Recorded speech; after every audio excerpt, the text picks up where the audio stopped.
Hi, I'm Bran, and I love Mission Impossible. Hi, I'm Ryan, and I love Mission Impossible. I'm Dan, and I also love Mission Impossible. And this is the Deck the Hallmark podcast.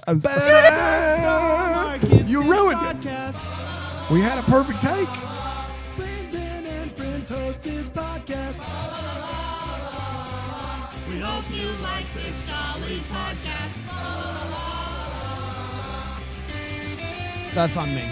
Still a lot to be proud of there. We had it going. So what I thought We I were was in going the to take pocket. over the dum-dums from you, and you would do the doodle-doos. Whoa, no need for name calling. Yeah. You said dum-dums. I'm sorry. It's unbelievable. We'll get it right next time. Okay. Whatever. Yeah. It's great to be here. Hi, everybody. We're talking Mission Impossible Rogue Nation today. Yeah, we are. The fifth installment of Mission Mondays. Late And June? Are we in late I June? think It's tough. we All this, are. we are. Yeah, June 23rd. How Wow. about that? What a How's time June to be been alive. for you boys? I mean, we haven't talked about it this whole time, which is crazy, but it's been fun. A lot of vacations. It's We're been only good a time. couple weeks away from Bramblefest. Yeah, you know what? I was just thinking We're getting this is excited. gonna lead, 7. Obviously, we'll gather back together on the 30th, and then 8 we'll gather back on July 1st. What better way to finish Mission Mondays than with a 4th of July week episode? Of course. And then we'll be, Well, what about 6? Oh, I went straight from. You did, and I can see how you got there. So I went straight from 6 to 8. What about 7? 7, 8, 9. Okay. No, you went. You did 5. I you did went- 6 Okay. on the 30th, Sure. 7 on the 1st, 8 on the 8th. What better than the Monday after the 4th of July for our last Yes. Mission Monday? Hey, those are some paint by action numbers Those are right there. action numbers. And you know what? That would be basically a week till Rye Guy does fly to town for Bramblefest. A ticket he's already purchased himself. Yes, That's right. Yeah. Well, Cletus was not involved in that, but I can't help but notice you're not here today. Do you want to explain yourself? I was in the Uber. The ticket was bought. I was in the Uber. You bought another plane ticket? I mean, I don't even want to talk. You guys have Malarkey. seen It's malarkey is what it is. Cletus. The Hold audience on, can hold on, attest. hold on. I got just hold on. Cletus, Hold no, on. it's fine. It's fine. I Go got ahead. some corn right here. Just give me 1 second. Hold on. It's malarkey is what it is. Who do you think you are? Do you know the lip gloss song? I am. Do you know the lip gloss song? Yeah. What's your lip gloss? What is it? Cherry peach. Nope. What's it? What is it? No, like what does it do? What's it? Your lip describe gloss it. is- Describe it. Oh, it like it Say makes it. your lips moist. No, you know. the Yeah, you don't song. know nothing. It's malarkey. It's unbelievable. My lip it's gloss unbelievable. is- It's embarrassing. My Who lip do you think you are? gloss is. Gloss makes all the boys No, come to the yard. my lip gloss is It's cool. Power poppin', Rangers. poppin'. It's popping. Poppin'. It's popping. If you'd I said didn't popping, understand the question, I had the Cletus. ticket up. I had it up. I had right here. Breeze Airways Cletus, was hey, up Cletus, on the Cletus. screen. I haven't even accused I you of was anything ready to yet. click submit, and then this guy said you couldn't even know lip gloss was popping. What kind of person didn't even know the lip gloss was popping? Were you gonna? Brandon fly? knew his lip gloss was popping. So I was wait, trying to help Cletus, you out. you're admitting to sabotaging me here? Is that No, what's I happening? was ready for next week. I was ready.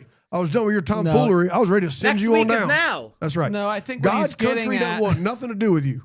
Don't want nothing to do with you. I do think what had happened here, Ryan, is he was ready to give you another chance, and you blew it. Yeah, I see you trying to wear the same shirt, get on my good side, get my good graces, get You my love good it when he grades. does that. You do love it when he Yeah, does that. it's a good Thank shirt. God we're not doing these on Saturdays. Unimpressed, You know, no kidding. Yeah, That's yeah. Sabado in Spanish. You thought I didn't know Spanish. I know it. You thought I didn't know spell Spanish. coincidence. Spell coincidence, Cletus. No, I don't need to spell nothing for you. I don't need to prove nothing. I've earned my medals. Whoa, hold on. METAL Wait, or They're farming medals. Okay, I was gonna say I didn't know that you served. Hey, you watch your mouth. I You just watch didn't your know. I mouth. would be happy to thank you for your You service. watch your mouth. You're welcome. So wait, did you? You heard me. who do you think you are? I am. How old are you, Pete Cletus? Weber. Can I ask you? How old are you? Take a guess. Cool. It could be It could anything. really be it could anything. really be anything. I'm gonna go with a 22 and smooth 58. 46. You sack of crap. Did you nail it? Did he nail it, Cletus? I'm offended. I'm For offended. what? Because I went too high or went too Yeah. low? You think I was running a disco era? You think I know about telemarketer Jesus? I don't know. I don't know. But I will thank you for your service. I just popped in. What's telemarketer Jesus? I don't know. I don't know what that is. I don't know, Cletus. but I'm pretty sure he was portrayed by Pete Weber. Yeah. Cletus, what is telemarketer Jesus? I mean, when you call me 46, I think you know. All right. Let's do Mission Impossible Rogue Nation. Ring, ring, ring. Banana phone? Ring, ring, ring. Who is it? Sack of crap. I thought you were doing a banana phone. Sack bit. of crap. Hey, Dan, did you hear my lip gloss mix-up? Dude, the fact that you didn't know That lip was gloss was pretty tough for embarrassing. all of us. I'm It was tough actually- for all of us. We're kind of with Cletus My lip this gloss week. is cool. My lip gloss is popping. They see me after school. All the boys be stopping. That is, we all know it. We all know that. That's something that you know, just being a human being. I'm glad I didn't ask you if you whip your hair back and forth. It would have been a total disaster. Hey, girl, put your hair up, is what I say. That's right. You said it. Yeah. I whip my You locks said it. to and fro, you know what I mean? No, you said it. That's right. All right, Mission Rest in peace, Impossible obviously. Rogue Nation is what we're talking about today. It premiered at, this is actually pretty cool, the Vienna State Opera, Oh, wow. Oh, which is pretty woo. neat, on July 23rd, because they do that in the... Yeah, it's clearly he's getting some money Yeah, to it's make fun. these movies It's from fun. these folks. July 23rd, 2015, and then the United States and elsewheres on July 31st. So summer. You imagine them all at Paramount in a room. So we're going to start at Vienna because they're giving us a kickback. And then what we're thinking is United States and elsewhere. And elsewheres. Swears. On the 31st. And it went a little something like this. Okay, so Benji is out on a literal field. He is watching this plane that is about to take off. And here's what you need to know about this plane. The package is on the plane, and you need to know that. He is doing this mission with Brandt, who is back at HQ. Luther pipes in because I guess he can help now. I don't know.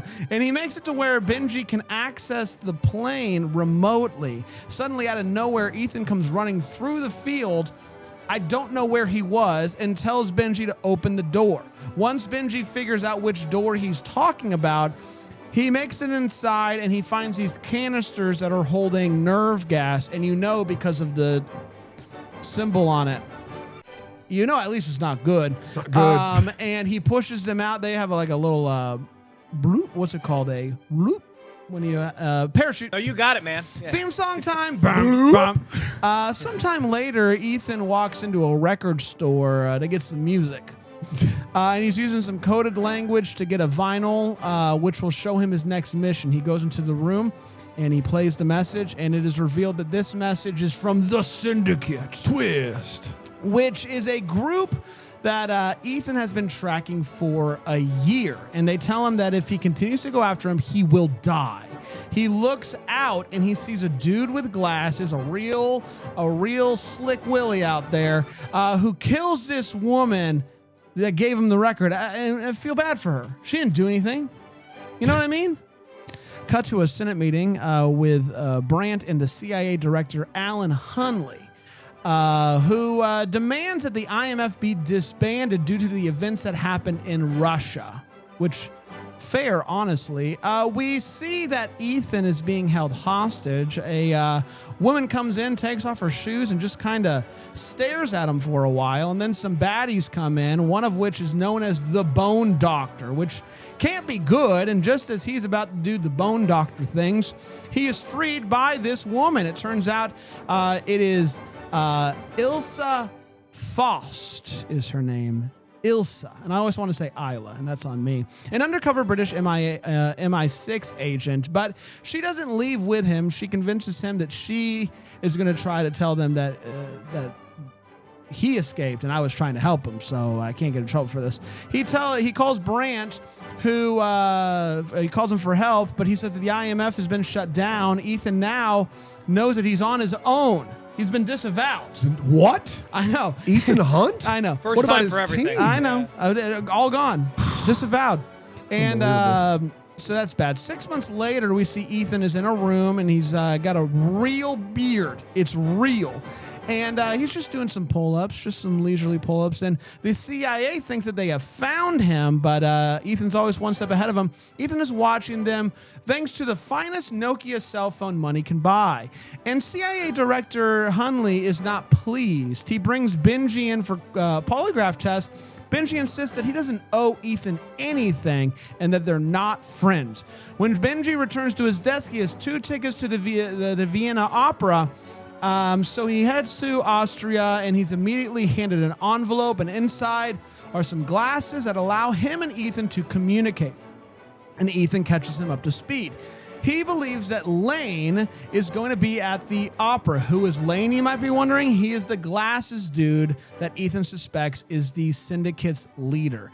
Benji and Ethan discover that the opera is also being attended, surprisingly, by the Austrian chancellor, which does throw a little bit of a wrench in the plan, but what can he do? Benji is watching the cameras and sees the potential assassin.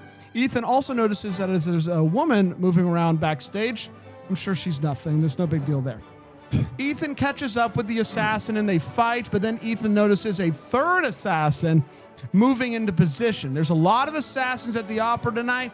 Got to keep your eyes peeled and those little tiny baby binoculars up to make sure you see him. He takes the gun from the first assassin and shoots the chancellor, but just like in a little passing graze to save his life. Benji attacks the third shooter in the lighting booth, and the woman who turns out to be Ilsa from the beginning shoots the baddie to save Benji.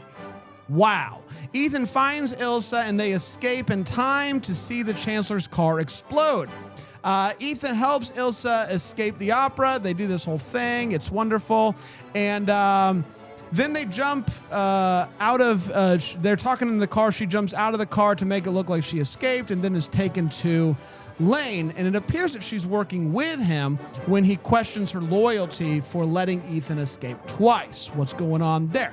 Ethan figures out that Ilsa is going to Morocco, so he goes to meet up with her, and she tells him that here's what I know. That the baddie, Solomon Lane, who used to be British intelligence and then went rogue, he started the syndicate. The Rogue Nation, if you will. The Rogue Nation, if you will. And she claims that Lane kept a ledger of all of his operatives, which was stolen by one of his operatives and placed in a secure server in Morocco. The secure server can only be accessed if your profile is already preloaded into the security system that is housed underwater. No problem, right? No problem.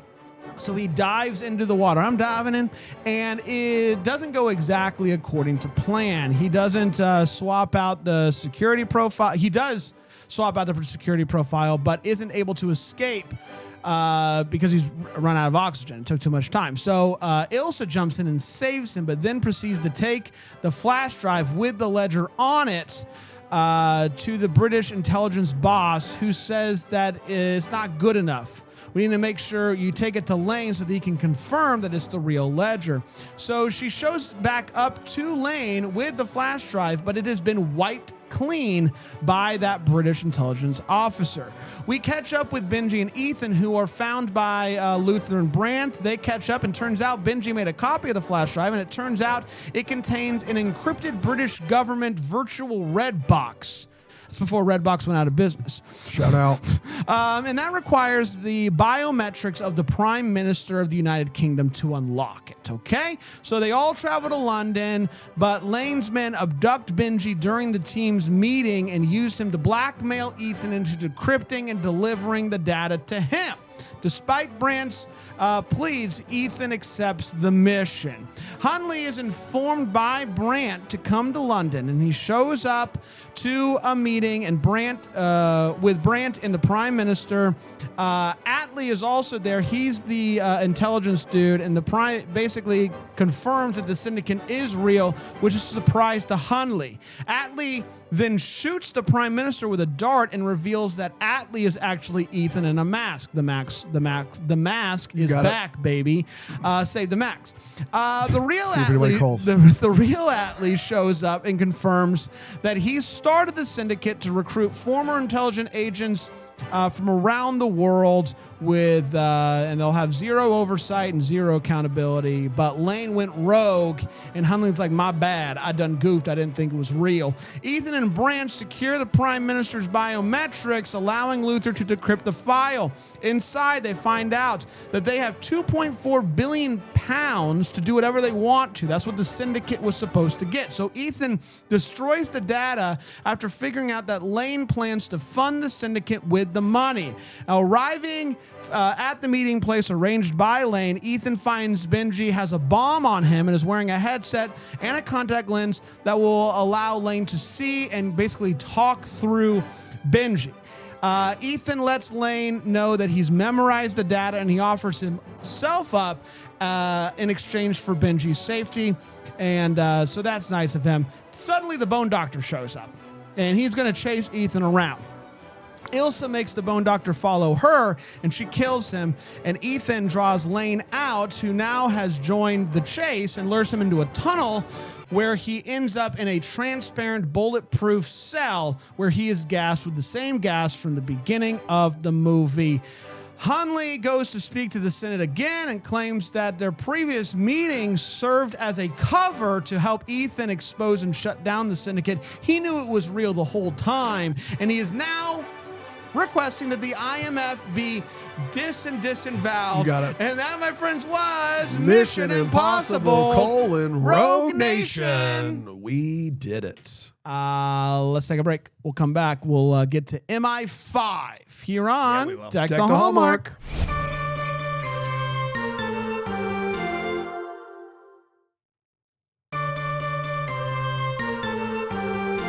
Hi, everybody. Welcome back. It's a Monday. It's Mission Monday. We're talking MI5, The Rogue Nation today. Let's share our thoughts on this movie. We're going to start with a hot take. It is where we tell the people our thoughts on it. What did we really think? And we're not going to hold back this I love time. it. There's a been good plan. rumors That's a out good there that plan. we've been holding back. We're not going to do it Not this here, time. not now. So I'll start with you, Rye Guy. What'd you think of The Rogue Nation?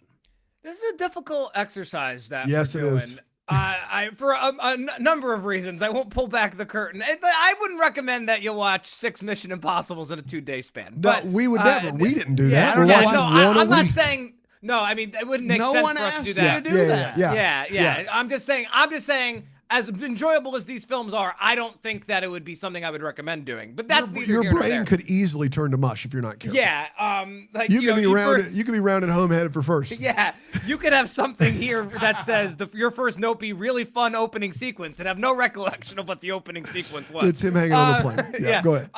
But the reason why I think this is difficult is because unlike Star Wars and unlike Fast and Furious, those two franchises are sagas, if you will.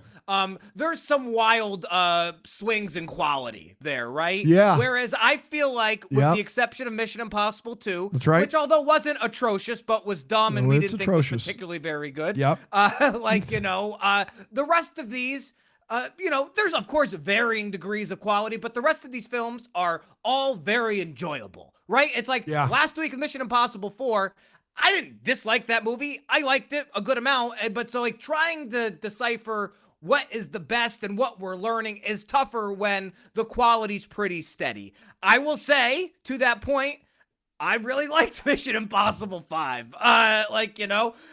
Rebecca Ferguson adds a lot. And I did realize that by this point, and maybe this is just me being a bit of a buffoon, that it took me 5 weeks, 5 films to realize this. They're just going for a Bond girl-like effect, right? It's like there's always a different femme fatale by and large. And do you disagree, Dan? I mean, I feel like Julia is... You do disagree. I disagree. But I think this movie represents a shift to them creating women that can finally be just BA in these movies. Yeah. I think we had that last week. he's saying up to this last point. week, Paula Patton is used as much for eye candy as she is used for action. She has that one fight scene that is a little bit of a breakthrough. This is the full transition. The first 3 films are almost all damsel in distress. Even Kerry Russell's really just gets her head exploded as Tom Cruise tries to save her. The women are there to either look attractive or need to be saved. 4 is a little bit of a bridge. I would agree with you there. But Rebecca Ferguson's character is the first, and then we're going to see that added to in 6th, I believe, from my recollection, Sure. women who not only hold their own, rescue Ethan Hunt, kick tail, take names, do it all femme fatale. I do think that is new. I don't think that exists in 1 and 2. I mean, if you want to tell me Tandy Newton is a femme fatale, she's very much just somebody who cries for the second half of that movie. She does. She like I know that she starts out as a someone that steals things. She's a thief. That's what they call that. It's like I've watched 6. It's not important. But the last half of that movie, she just cries. That's all she does. And they fixed that. The last half of these movies fixed that, and I thought it was a problem, and I don't think it's a problem anymore. So I would disagree that they all kind of do the same thing. But well, all I meant by that, Dan, and because I agree with every word you just said. All I mean is that at this point we have always changed who the lead female is. That's true. That is very Bondian. That's like, very much so. Yes. Yeah. And so I should have clarified what I meant. No, you're right. You're right. Yeah, you're right about that. And now, granted, I do, from my recollection of 6 and 7, I haven't seen 8 yet. Hopefully, it's still in theaters by the time we get to it. Yeah, of course. July 8th, we'll see. I do believe we'll see that it on we the will smallest screen possible. Yeah. At the local dollar theater. Yeah, I'll have to boot up my old PSP. Yeah. Yeah, so I really like her. Wild that it took 5 of these movies to get a proper chase scene in a Mission Impossible. I don't think we had the motorcycle thing in 2. There's been some stuff on the road, but in terms of like a true Bad Boys 2 like chase scene, like this was the first one, I believe, in the 5 we've seen. And yeah, I mean, so Bran, it's another good movie. These are tough to rank. I can't do it this week because the margin of separation is very low. He can't do it this week. He can't do it this week. Bran, I just got to be honest. He can't do it. Listen, I've lost so much money on the Uber. It's a paint by action numbers situation. He can't do it. He can't do it. Hey, man, learning should be fun. She's someone that steals things. Yeah. I love Ryan. It is the hot take segment, and he can't do it. He's like, I'm gonna use my skip. I'm gonna do my coldest I'm gonna take. use my skip this week on the hot take. I can't do it. Skip. I can't do it. Hey, Dad, I just want to let you know I'm about to win the $1 million. Yeah.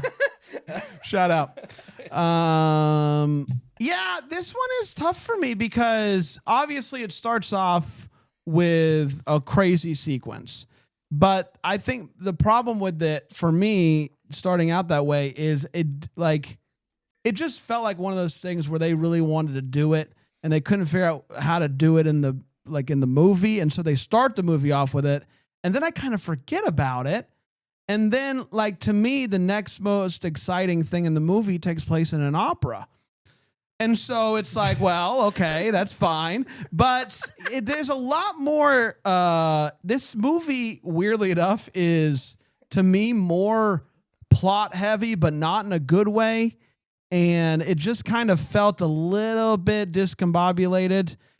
Compared to, especially like I'm kind of comparing it to last week's, which just kind of felt like the plot was very clear, and here it is, and it's not overstuffed. And this felt a little bit overstuffed plot wise, and weirdly enough, understuffed with the craziness, which is wild because he jumped onto a plane and held on. And so it's hard, it's still quite the marvel to behold.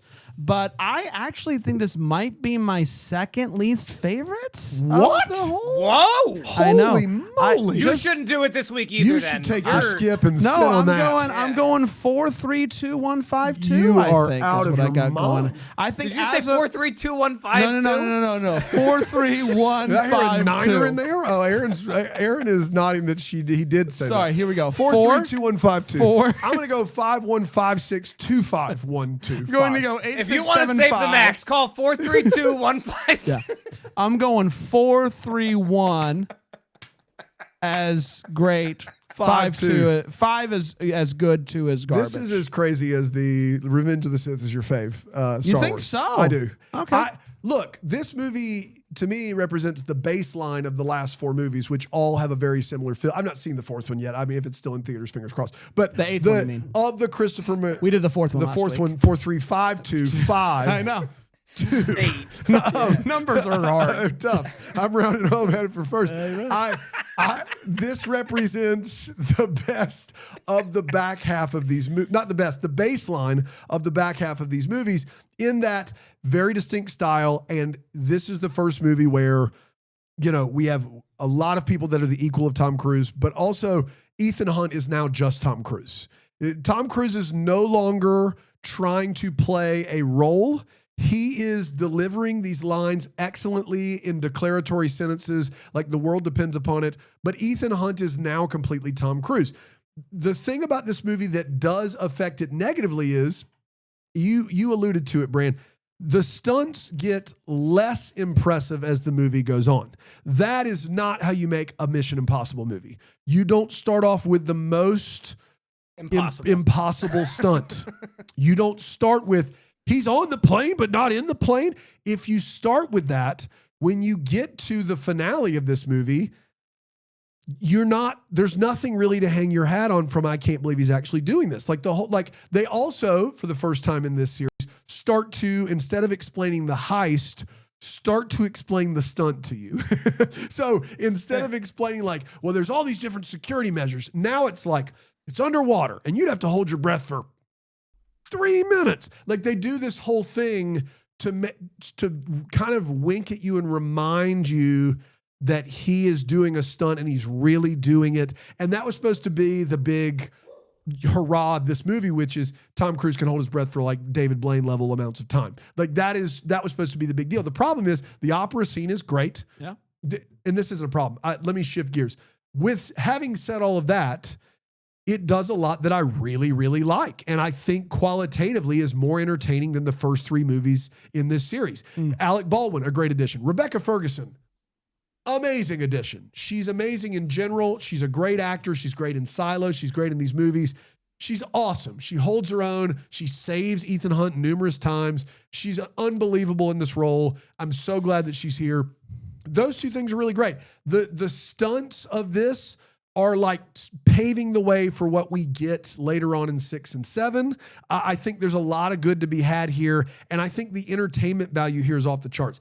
The bad guy, Lane, he just kind of looks like Steve Jobs, and he doesn't really hit it for me. It doesn't really work for me as well as I would hope that it would. The chase scene's amazing. The opening scene of this movie is amazing. The opera is amazing. And you've got enough positives that outweigh those negatives to still make it my second favorite of what we've watched so far. I would go 4, 5, 3, 1, 2. 2. Okay. 2. Yes. I used my skip. Yeah, so. he did use his skip. And that's fair. And since I ranked it second and Brain ranked it second to last, you're coming in at third, I would assume. Yeah. Well, we'll tell you next week. Yeah, we'll tell you next week when he doesn't use his skip. Well, he's already used it. So right. I'll use mine next week. Watch me. It's time for all the fields. We're talking about what this movie gives feels. I'll start with you, Rye Guy. Just don't use your steal a vote. Cletus must have enjoyed this one because I had worried feels because they're playing Halo early on in this film.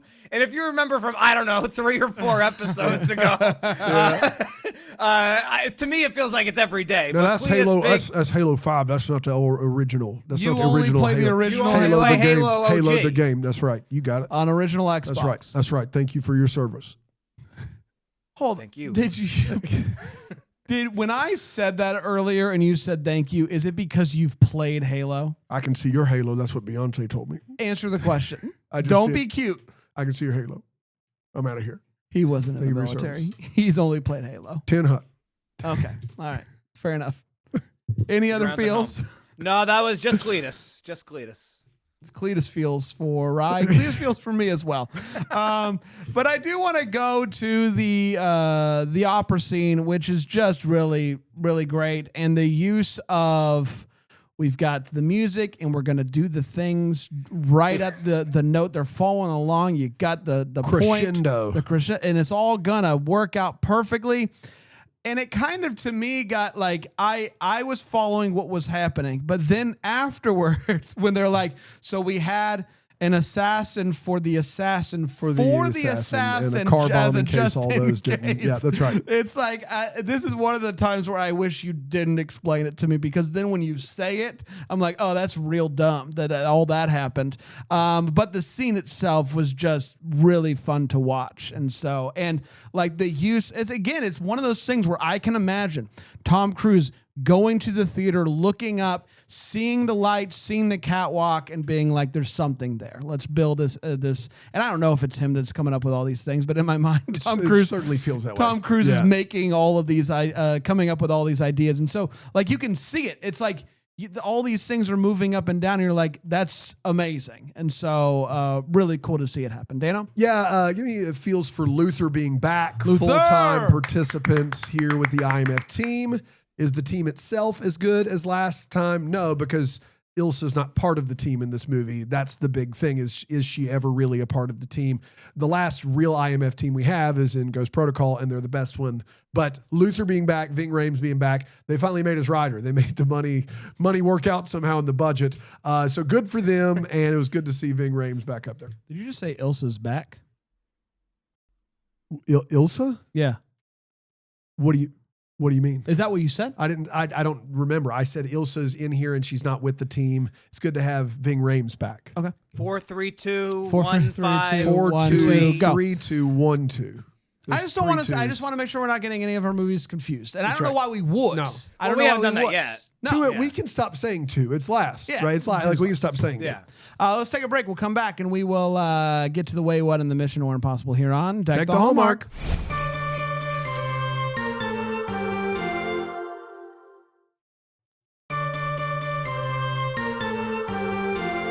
Hi, everybody. Welcome back. We're talking Mission Impossible 5, the roguest of the nations. Let's get to the way what is where we talk about what in this movie. Just go, wait. What? I'll start with you, right, guy.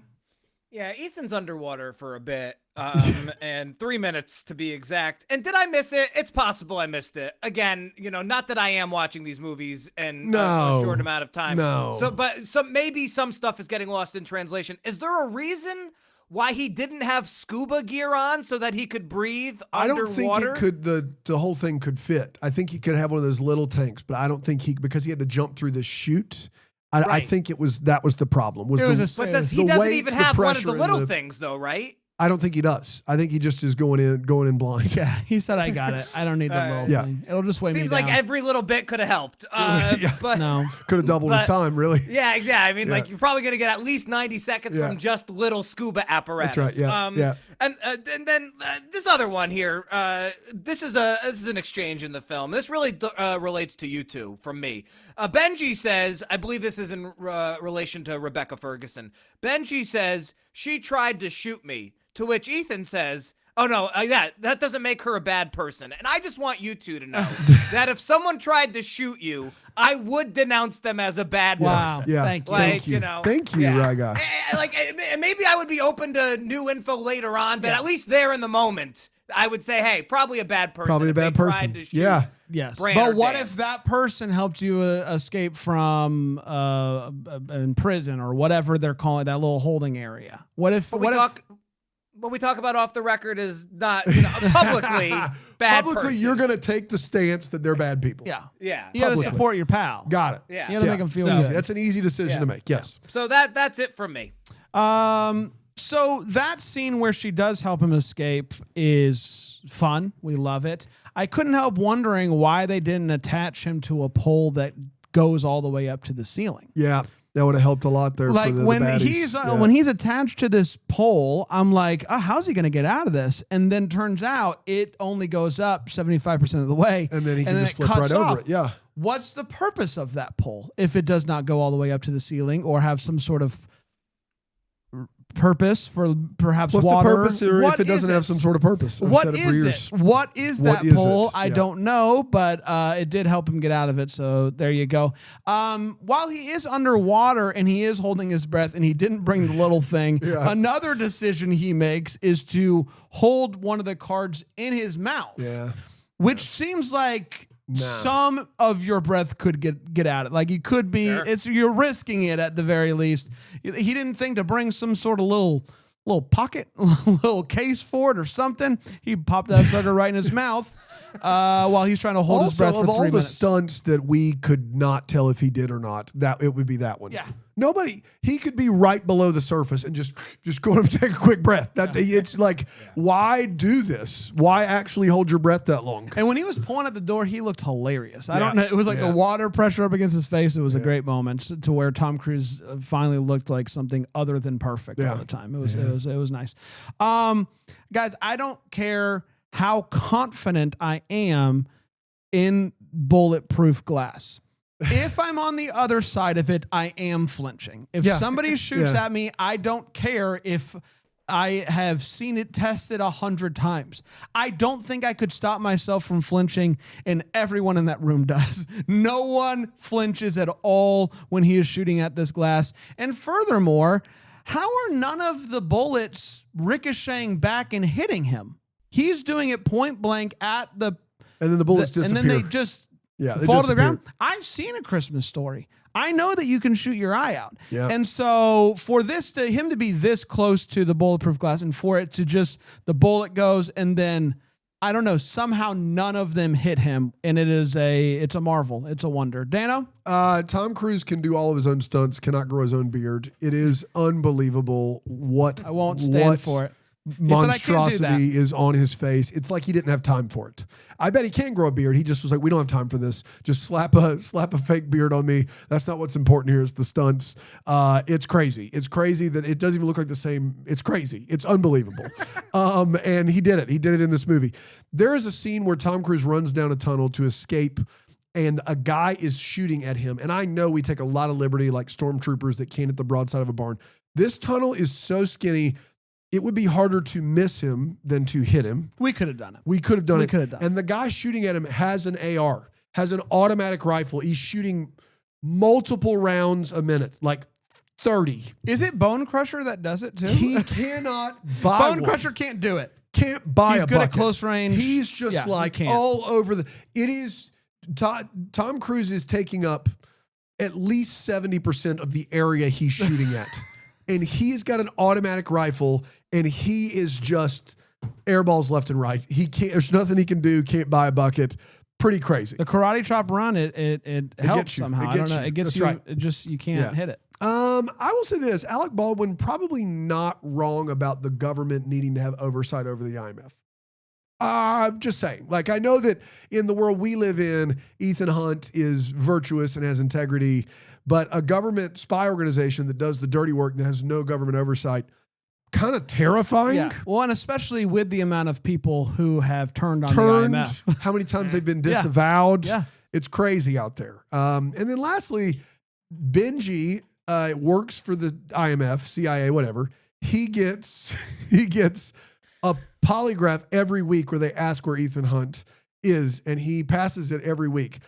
And in his latest polygraph, he passes it and then immediately gets on a plane to Vienna, and no one blinks an eye. Mm-hmm. No one at the IMF is like, you think it's weird that our boy Benji passed a polygraph where he said he knew nothing and then immediately hightailed it to some foreign country? Arizona, immediately hightailed it to some foreign country. No one's going to check in on that. No one's keeping tabs on him. They polygraph him every week. They don't care if he went to Austria without any previous plans. As long as he's back by the next test. Yeah, that's right. That's all that matters. You do whatever you want. As long as you lie to us in person. That's all we care about. Yeah. That's all I got. It's time for Mission or Impossible. It is where we talk about the things and the stuff and whether they're mission or impossible. You get it. Right? Yeah, I'll go mission again this week. I believe that's a little bit of a streak I got going. Yes, it is. You only impossible the first one and you learned your lesson. Yeah, you didn't like the boo. But I don't believe that we'll see Jeremy Renner's character again, from my recollection of 6 and 7 at least anyway. And then I don't know what's going to happen in 8. Hopefully we get to see it when it's time to do that episode. Yeah, that would be cool, whatever that is. Yeah. Small screen. But if this is the last time we see his character, we haven't talked about him a ton these past 2 weeks. He's amazing in this. Yeah, he's great. What's always funny to me about Jeremy Renner is that, and Dan, you said it last week, he's like too much of an everyman to be cast as like a spy or as like Hawkeye, but he's still really great in all of these roles. That's like his part of his charm. And all of the stuff between him and Luther in this movie is great, and give me that spinoff. If Tom Cruise can't do this forever, if Jeremy Renner wants to pick up the mantle with Luther, that would be awesome. I mean, the story of that is Renner says he just made a decision to be a father when he had a kid. The movies are months and months of filming, globetrotting all over the world, and he decided he didn't want to do it. And then they told him that he was going to be in a cameo where they were going to kill off his character, and he didn't want to do that. And so his initial no was... It's good for us, though, because it means he can come back. So maybe he's an 8, but his initial no was, I want to be a dad, and then his subsequent no was, I don't want you to kill my character, because it was just basically a very small role. And that's a shame, because he's great. He's great in both of the movies he's in. I think he's especially great in 4. In this movie, he's really good too. But yeah, I'm with Rod Guy on that. Yeah, I really enjoyed the opera. And it's something that I didn't think that I would do. I didn't think I'd like it. And so I'm going mission on this, and I am making it my mission to go to an opera. You're going to go to an opera? I'm not putting a time parameter on it. At some point for the rest of your days? At some point for the rest of my life. The time frame is your lifetime? My lifetime. It's too soon. It's too You think little so? a time frame. I really liked the opera there. It sounded a bit like... I'm just going to wait till we're both old. And it sounded a bit like Phantom of the Opera. Yeah. And I really like Phantom of the Opera. Phantom of the Opera. So that doesn't count though as an opera, Brand. That's right. It's not an opera. It's not. That's why I'm not saying it is. I've seen Phantom of the Opera, and now I'm ready to step up to the big boys. To the big boys, big boy That's opera. Right. And I will only go to the Vienna State Opera. I know what culture that I like. Now you're really narrowing your options. No. What happened was at some point, producer Aaron Shea was looking up when the opera came to Greenville, and Bran realized what he had done. And so he started to do exactly what he should have done from the beginning, make it very specific. Yes, Vienna State Opera, and I will not pay for the tickets. Yeah, he's just absolutely trying to get a free vacation, and I don't know if I will not pay for the plane ticket either. Time out. But I will. The Vienna State Opera on Google is 4.7. Who went to the Vienna State Opera and is like, wasn't for me. This is a little underwhelming. Look at that. Look at that. That's wild. Yeah. 4.7. I didn't like the snacks on Google. Yeah. Popcorn was stale at the old. They wouldn't let me bring my wine in. They said I had to leave it at the door. They didn't have any sausages. I came all the way here, not a sausage to be found. I wanted to watch the opera with the sausages. So you heard it here first. I am going to go to the Vienna State Opera when somebody provides the tickets, both there and to get inside. Yeah, all of the. You really but did I will do it. You made it possible before I die. To not go. Nailed it. Right? No, I'm saying I'm doing it. Is that a ska band that's going to be at the Vienna State Opera? Yeah, what's going down? Cosi fan Tutti. Oh, shout out to Cosi fan Tutti. All right. I am mission this week because my recollection of the sixth movie is that even though it has the same bad guy, I somehow found him more compelling. And so I'm encouraged that maybe if it holds up as well as it did in the movie theaters, I've not seen it since, that next week we should have some fun talking about, if it could possibly be the best, because Ghost Protocol's always been my favorite, but this six I've always circled has been like a great action movie. So my mission is next. I'm already excited about next week. Okay. I'm already excited about next week. That's all I'm saying. Shout out. Yeah. All right. Well, let's do it. Let's come back. You're going to be here next week. That's right. God willing. It seems like everything is kind of working out. Yeah. I think we're going to be able to do this. You got that from our chats with Cletus? Cletus said no when he didn't know the lip gloss stuff, so I don't know if he's going to be here or not. I think he's going to make it. Yeah. What's that accent you just almost slipped into there? I don't know what you're talking about. Yeah, what was that? I've been slightly Southern the whole time. That's it. Tootie to you as well. That's right. All right, we'll be back next time with another one. Until then, move the first to wish you a Merry Christmas. Deck the Hallmarks of Bramble Jam podcast is produced by Aaron Shea. What? For more information on Deck the Hallmark, you can go to deckthehallmark.com. For more information on the Deck the Hallmark family, you can go to bramblejamplus.com. Deck the Hallmark is presented by Philo TV. For a free trial of Philo, go to philo.tv/DTH.